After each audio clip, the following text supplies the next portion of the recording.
Kampihan na, siya naman ang nakakaalam ng hinanakit ni Kapi. Yun po yung pangalan ng anak ni Liit.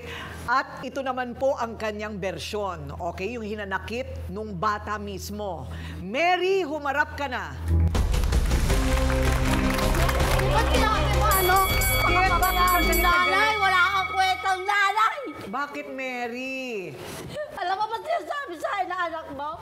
Kung gaano ka kawalang kwentang nanay? Ha? Pinapabayaan mo atin kami! Nasa salansangan! Nagpapaalam nga siya sa akin eh! Hindi mo pagpilihan! Nangigil sa'yo ng pangkain na anong ginagawa mo!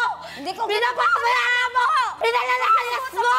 Wala kang kwenta! Hindi ko ginugutoman ako! Humihingi yan sa akin! Mary, bakit ka naiiyak habang kinikwento mo yan at Dahil nangingita ka? nagpapakita yung anak niya, pag pinapalo, di ba, siyempre magkaano siya. Sabi ko naman, bilang ate niya, nasasaktan ako sa ginagawa ng nanay niya. Kasi sa akin, di ko naranasan sa nanay ko yun. Hindi ko talaga. Tapos gaganunin mo lang Hindi ko yung bata. sinasaktan ng anak ko tsaka ginugutom. Dahil may kinikita ako Kasi kung araw-araw. di mo yung sinasaktan at ginugutom, Layas lang hindi talaga magre-rebelde siya. yun! Layas lang talaga yung anak ko.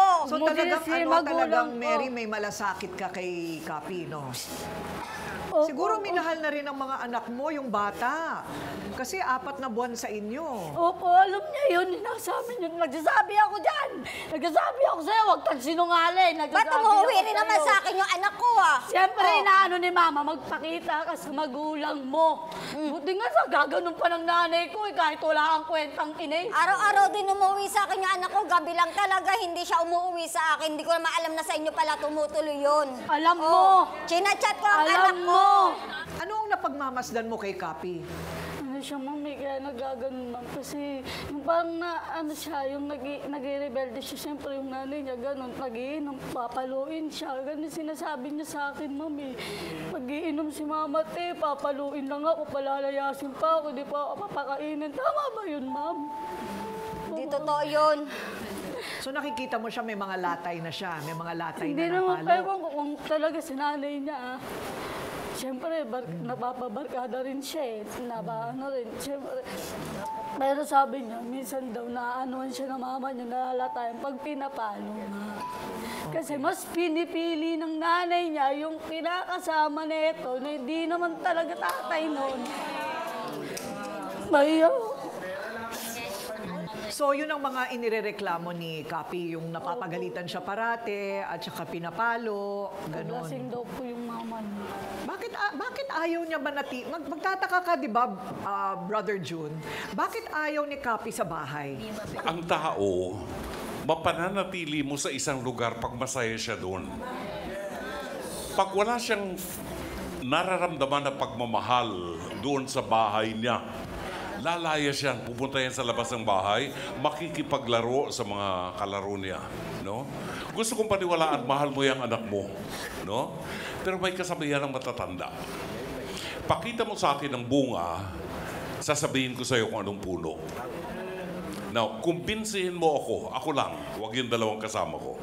Kumbinsihin mo ako na papaniwalain mo ko na mahal mo ang anak mo. Ibinigay ng Diyos yan sa atin, makinig ka sa akin. Binigay sa atin ng Diyos ang anak mong yan. Inaasahan niya na palalakihin mo yan ng may takot at paggalang sa Diyos. Tanong, sa bahay mo, baka hindi nakakadama ng pag-ibig ang anak mo, kaya lumalabas. Ang dami ko pang sasabihin sa'yo, malayo ka lang sa akin eh. Baka after the show, magkwentuhan tayo. Pero anak, walang nararamdamang pag-ibig ang anak mo sa bahay. Ikaw ang may pagkukulang sa anak mo. Amen. Ayan. Okay. O, depensa naman, hindi daw pabayang ina si Liit at siya ang magpapatunay. Nangangayayat na nga daw ang kaibigan dahil sa kakaintindi sa mga anak. O, sige nga, tingnan natin. Tak, humarap ka na. Mga salbahe kayo. Ay! Mga salbahe kayo, mga salita ninyo, mga hindi katotohanan. Di ba kayo naaawa dito? Lahat ng mga kinukwento nyo, mali. Lahat tama. Gusto nyo paniwalaan? Tingnan nyo nga itsura nito. Nagpe-pedicure, nagmamanicure, kahit kahit gabi.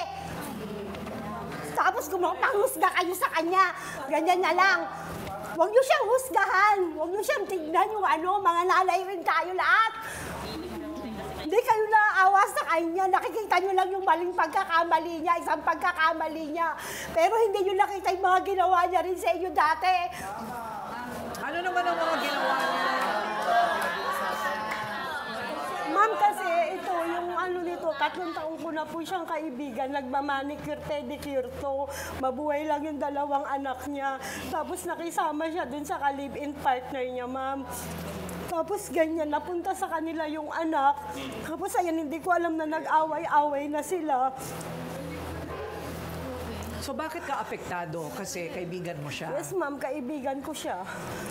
So nakikita mo yung araw-araw niyang pagtatrabaho, araw-gabi, manicure. Nagpapadala ka rin syempre ng sustento sa Maynila para dun sa isa mong anak. Ayun. Kako nga, baka kakatrabaho, syempre, hindi rin natututukan yung bata. Anong gagawin natin? Kasi meron pang kwento na hindi napapakain, ano? Ano ba yung hindi napapakain? Walang ulam? Yung nakasama niya ngayon eh. Takot na takot doon yung bata. Ayaw talaga umuwi. Takot yung bata dun sa Takot din po. kinakasama. Opo.